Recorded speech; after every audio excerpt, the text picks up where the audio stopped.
Hi friends, நான் எங்கே போயிட்டுருக்கோன்னு பார்த்தீங்கன்னா, எங்கள் அம்மா வீட்டுக்கு தான் போயிட்டுருக்கோம். ஏன்னா, எங்கள் அப்பா அம்மாவோட குலதெய்வம் கோயிலுக்கு போகிறதா இன்றைக்கி பிளானு. எங்கள் அண்ணே வேறு இன்றைக்கி கிடா வெட்டுற ஃபங்க்ஷன் வச்சுருந்தாங்களா, அதனால் எங்கள் அம்மா அப்பாவோட சேர்ந்து அப்படியே காரில் எல்லாருமே ஒன்றா போயிடலாமேன்னு சொல்லிட்டு தான் போயிட்டுருந்தோம். இன்றைக்கி எப்போயுமே எங்கள் அப்பா அம்மா கூட தான் என் பொண்ணு இருப்பா. இன்றைக்கி அவங்க அப்பா வீட்டில் இருக்கொட்டியும் என்ஜாய் பண்ணி விளையாடிட்டே வந்துச்சு. அப்பாவோட குலதெய்வம் கோயில் எங்கே இருக்குதுன்னு பார்த்தீங்கன்னா, சிவகங்கை பக்கத்தில் பூபந்தின்ற ஊரில் தான் இருக்குது. ஸோ ட்ராவல்ஸை எப்படியும் 1.5 மணி நேரம் ஆகுமா. அப்படியே காரில் என் பொண்ணு கூட பசங்களும் விளையாண்டுக்கிட்டு அப்புறமா கொஞ்சம் 5 மணிக்கெலாம் இன்றைக்கி எந்திரிச்சு நல்லா தூக்கமாக வேறு வந்துச்சு. தூங்கிக்கிட்டு இது பண்ணிட்டு அப்புறம் ஒரு வழியாக கோயிலுக்கு போய் சேர்ந்தாச்சு. கோயிலில் போயிட்டு எங்கள் அண்ணன் வந்து இன்றைக்கி கிடா வெட்டுற ஃபங்க்ஷன் வச்சுருந்தாங்க. அதுக்காக தான் போயிருந்தது. உள்ளே போயிட்டோம். நாங்கள் போனதுக்கப்புறமா சாமி கும்பிட ஆரம்பிச்சிட்டோம். இல்லை, கதவெல்லாம் சாத்திடுவாங்க. ஏன்னா எங்கள் கோயிலில் வந்து கிடா வெட்டினாங்கன்னா கோயிலெலாம் கதவை சாத்திட்டு தான் வெட்டுவாங்க.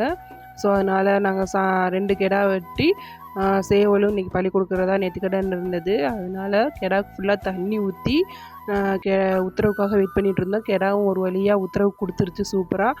அதுக்கப்புறம் கிடாவும் சேவலும் வெட்டிட்டு முடிச்சதுக்கப்புறம் நட திறந்தாங்க. அதுக்கப்புறம் பூசாரி பொங்கல் கொடுத்தாரு, சக்கரை பொங்கல் சாப்பிட்டு அதுக்கப்புறம் சமையல் வேலை ஆரம்பிச்சிட்டாங்க.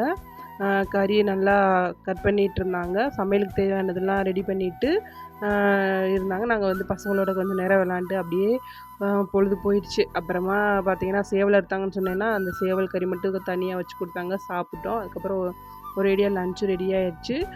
ஸோ சூப்பராக சாப்பிட்டு கொஞ்சம் நேரம் நல்லா ஃபேமிலியாக என்ஜாய் பண்ணிவிட்டு அப்படியே வீட்டுக்கு கிளம்பிட்டோம். ஸோ என் சேனல் பிடிச்சிருந்தா சப்ஸ்கிரைப் பண்ணி வீடியோ லைக் பண்ணிக்கோங்க. நெக்ஸ்ட் வீடியோவில் பார்க்கலாம். பாய்.